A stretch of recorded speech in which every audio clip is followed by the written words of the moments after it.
Hey guys, so the topic for this lecture is They Say, I Say. As we talked about earlier in the semester, They Say, I Say is the title of a book, but it is also a style of writing that is going to be really helpful for you guys in your papers.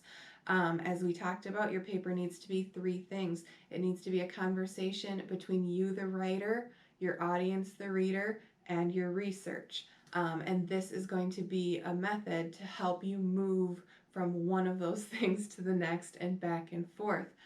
So if you think about, let's see, what's something we read? How about shitty first drafts?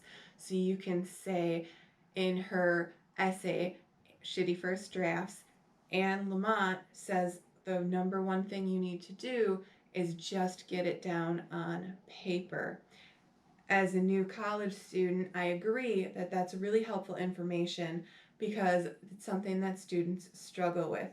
However, other people might see this as being a waste of time and that you should organize your paper before you write it. But in my experience, I think it's important to be able to start from somewhere. Okay, so you kind of see what you did. You go back and forth.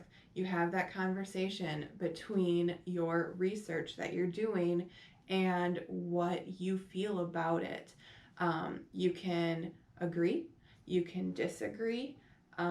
For the article that we read, or the essay we read on feminism in Harry Potter, you could say the author is making the point that although there are strong female characters in the book, there's this underlying anti woman attitude that runs throughout the Harry Potter texts.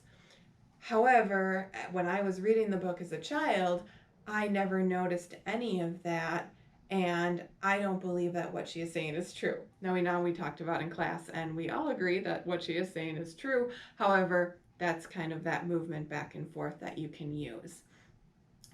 For your reading, I have a printout or a handout of some of this information for you directly from the book. I will email it to you.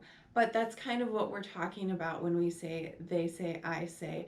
It's that way to transition from your research to what you're trying to prove or what you're trying to say.